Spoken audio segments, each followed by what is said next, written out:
All right, so the car in question is an '05 Z51. Is a 6-speed car, and the reason this car is getting taken apart was this thing took a pretty heavy shot in the nose. Control arm's broken, frame looks a little tweaked, so unfortunately this is its fate. So let's get started. Okay, I'm going to start with taking the calipers off, or at least moving them to the side.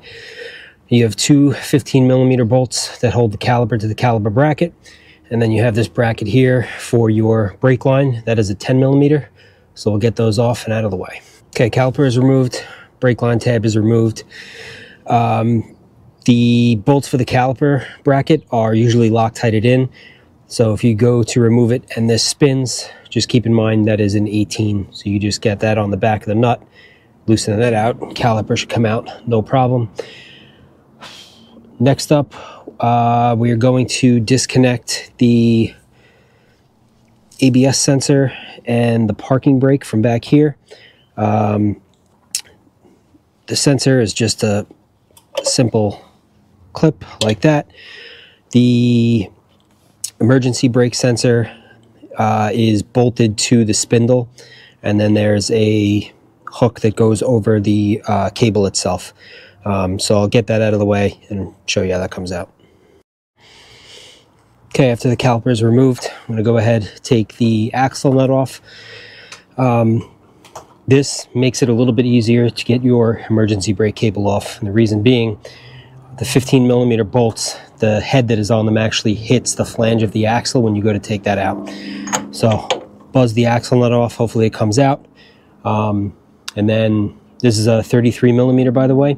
You have two 15mm bolts in the back for the emergency brake cable. So let me see if I can get this axle nut out, and then we'll take the bracket off. Okay, next thing I'm going to do, we're going to take the two bolts out of the upper control arm. They're going to be two 18mm, and what that's going to allow us to do is basically to tilt the spindle down. Once we can do that, I like to back the axle nut off, and then with all that, that all has to come out anyway. But with those things out of the way, it makes it a lot easier getting your emergency brake cable bracket off. So get the control arm out, axle nut off, and we can move on to the parts on the back of the spindle. Okay, here's the bracket, which in my opinion is probably one of the more difficult parts to get off. Obviously the two holes in here are where your 15mm bolts go through. They are on the longer side, which is why I prefer taking the control arm and the axle nut off. You have a little bit more room to work them out of there. But now our emergency brake cable bracket and ABS sensor are both off. You will notice on top over here by the sway bar, there are going to be two brackets. One is for your emergency brake cable. The other one is going to be the harness for the speed sensor. They're held in with those little Christmas tree clips. Just be gentle taking them out. You can use either like an 8 or a 9mm socket, kind of compress the end and work them out. The bottom one for the harness is a like clip to connect, so you could just use a tiny pick, but both of those are going to have to be removed because they do pass through the rear cradle. So I'll get that last clip off. We'll have everything free here, that last harness out of the way, and we'll move on. Okay, shock is disconnected. There are going to be two 13mm bolts through the shock hat into the subframe on the car. It might be tempting to throw an impact on there and just hammer them out. I would advise against that, because if that captured nut that's up there ends up stripping out or whatever the case may be, then you have a really tight spot to try and get a bolt out of. So hand tools for that one. Hopefully they shouldn't be overly tight. What else? Okay. Next thing I'm going to do is I'm just going to climb underneath the car, and we're actually going to pry the axle out of the differential. Reason being is I like to drop the cradle with the axles attached to the spindles. You could do it either way, I guess. It doesn't really matter. It's just the way I like doing it. But either way, you're going to have to take them out if you're going to remove the cradle separately from the diff and the transmission, which again is the way I like doing it.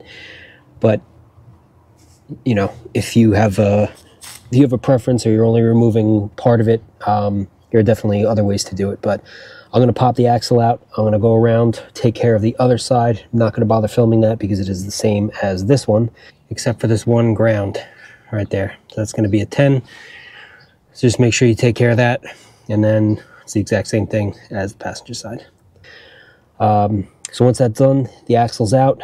We'll go through supporting the transmission, diff, torque tube, and then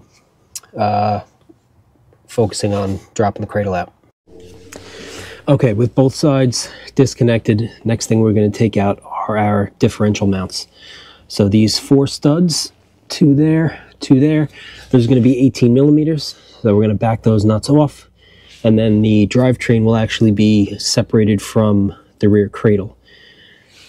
Once we're done with that, I'm going to go ahead and throw a jack stand underneath the transmission, probably right around here.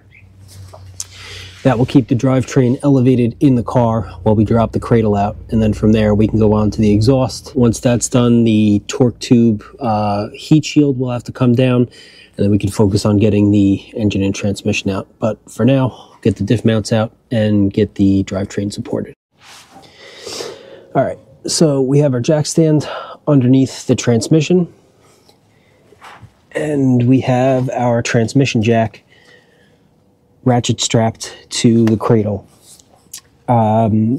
This is not necessary for the job, but I've done this with a floor jack, and this makes it a lot easier.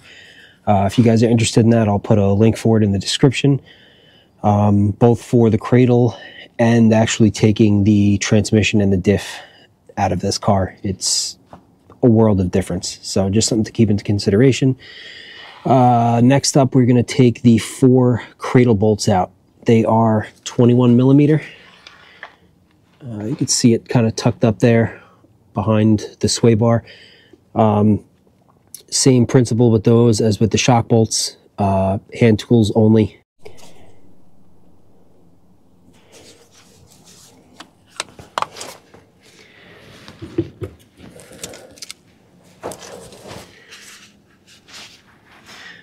All right, next step, with the cradle lowered, hopefully you can see it. You're going to have 2 wiring harness clips on either side, basically right underneath the axles. So you're going to want to undo those clips, move the wiring harness out of the way. This is also a good time to separate your emergency brake cable from your ABS sensor. All right, same thing, 2 clips on either side. Once those clips are undone, you can move that wire, separate that wiring harness, pull it through the cradle, and then the last thing is you're going to need, I thought you could actually pass these through the cradle, but you cannot. So these are the brackets we took off the spindle before that hold the emergency brake cable. You have to pull the spring back and then wiggle that bracket out, and then once you get it down far enough, you could slip the cable through that slot there. All right, so those are the last 2 things that you'll need to do. I'm going to put the camera back down. We'll lower the jack a little bit more, and we should have this cradle out.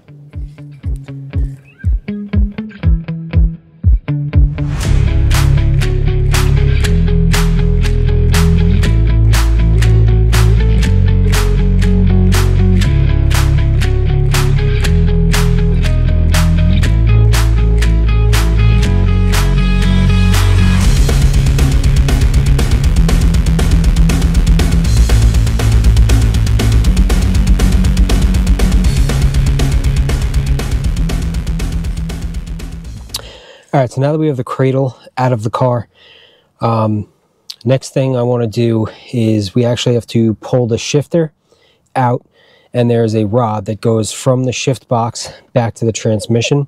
What I usually do is I will disconnect it from the shifter box inside. There's usually a Torx bolt that is holding that in, and once you unbolt the shifter, you can slide the shifter up and out of the way, and that shifter rod will basically just hang on top of the torque tube. So in order to do that, C6 kind of split a little bit. So 05, you can just kind of bring the shift boot down. There's going to be a T25 on the side here. Once you loosen that up, it's basically just a set screw. You go ahead and unscrew the shift knob. I think 08 and up, there's a small chrome ring underneath the shift knob that needs to be turned like a quarter of a turn, and then the knob can come off. But if you're working on an 05, just slide the boot down, T25. So I'll get that out of the way, and then we can move on to getting the shifter exposed. Okay, so to remove the center console, your emergency brake boot is just going to pull out. Just be gentle because these metal tabs go into plastic inserts on the side. I find it easier to take the console lid off. That's held on by 4 T15 screws. Be careful with those because the console lid is fairly cheap plastic, and if you don't support it, or if they were ever taken off and put back in crooked, you run the risk of cracking the plastic. But I removed the lid. You have 2 7mm bolts here. You have 2 more 7mm bolts on the side. You can see one is going to be there, and then the other one is right there. And last but not least, you have 2 10mm bolts in the back. So once that is all removed, you should be able to slide this initial portion out. I'm going to have to put the camera down for that because I can't film and do it at the same time. Okay, so to get this out, we have a couple of harness connections that you need to be aware of. Number one up top is for the hazard switch. You have a 12-volt charger, 2 switches for your heated seats. We have, sorry, I'm doing this in the dark. I'm doing this after work, and I don't really have any other time right now. So, but you have your traction control, and then your cigarette lighter. Perfect, just let that fall. And then the passenger airbag indicator, you can actually slide through the hole in the console, so there is no need to unplug that. So now, next up, we have our 4 10mm bolts for your shifter, 1, 2, 3, and 4. Once those are off, we can pop that plate up, and we will expose the 2 bolts for the shifter box, as well as the Torx bolt for the shifter rod. So I'll get these 4 off, and I'll bring you back when we have that shifter box exposed. Okay, with the shifter cover out of the way, you're going to have 3 T40 bolts that need to be removed. First one is there. Second one is in front of the shifter. Third one, and possibly the most important one, is going to be on the shifter box and the shift shaft. Now, the shift shaft itself will have a groove on it where the T40 bolt actually passes through, and it's also almost like a clamping style collar on there, and that is going to be it. So I will get those 3 out, and once that's done, we can remove the shifter, and then it's back underneath the car. Alright, so back underneath the car. Next thing we're going to do is remove the exhaust. I'm not going to film that part because everybody's is different depending upon what type of exhaust you have. This car still has the stock exhaust. So we have 2 clamps here. Looks like we have some 2-bolt flanges up front. But yeah, at this point, that's the next thing you're going to want to do. So depending upon which system you have, now is the time to remove that. So I'll get that out of the way, and then we can move on to the torque tube shield and actually lowering down the engine and transmission assembly. Okay, now that we have our exhaust out of the way, Next thing we're going to remove is our torque tube shield. This is held in by about 4,207 8mm bolts, but once you get that out, we'll be able to tilt the entire drivetrain down enough to slide the diff and the transmission out of the back of the car. So I'll get all these bolts removed, get this out of the way, and we can move on to the next step.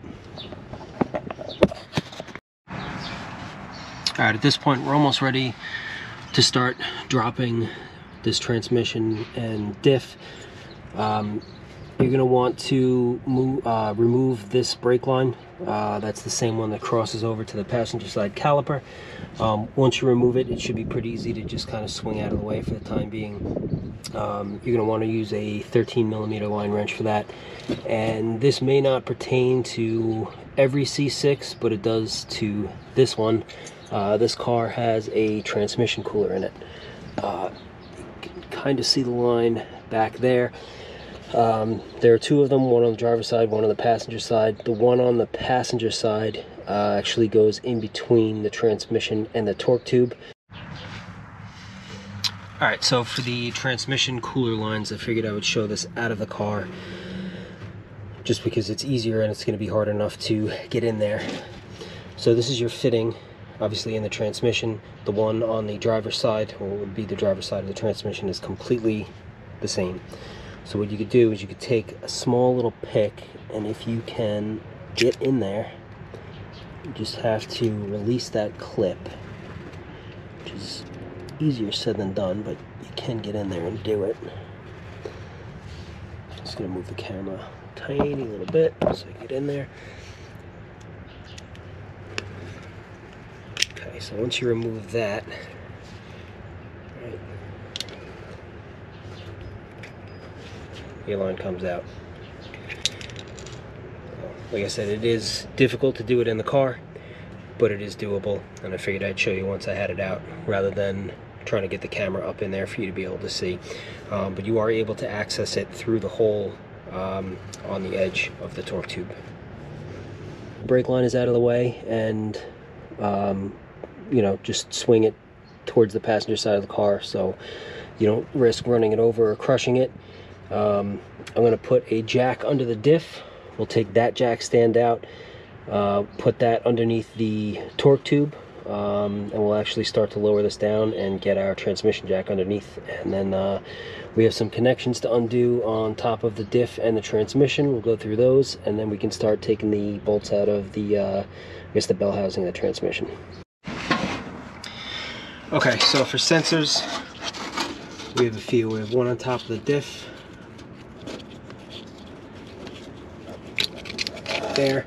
There's also a harness retaining clip. You can see it there.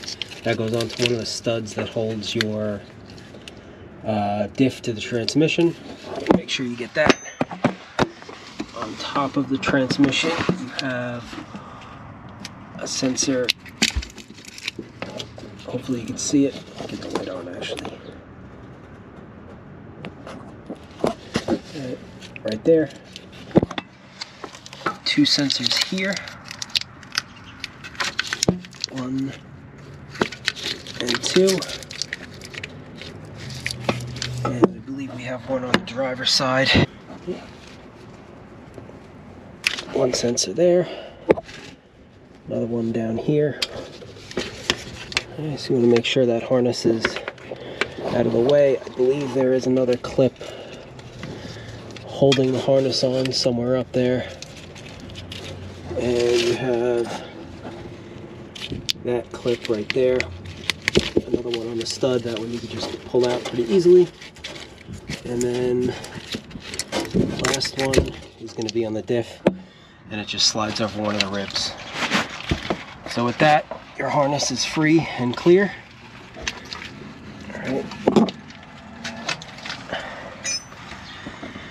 I have the transmission jack holding everything up right now. I'm going to throw the strap around that. We'll anchor that to the jack, and then we can start lowering this down. Make sure that everything else is clear up top, and then we'll go through the bolts, bolting that to the torque tube.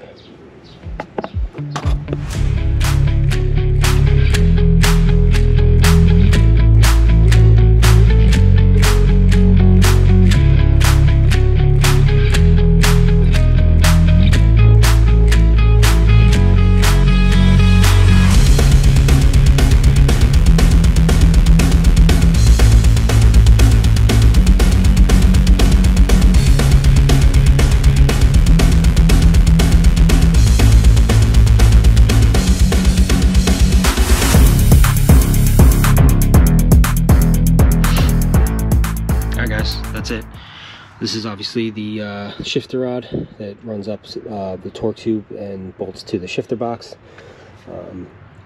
But transmission and differential are out. For now, the torque tube's staying in this car, and that I am going to end up pulling the engine, but I figured this would be a little bit more useful because I feel like to do the clutch, or if one of these cars, which they tend to do, I've done it twice now on my C5, they will explode the rear diff. So I know this is a common repair to be done. Now you can also just remove the diff and leave the transmission in the car.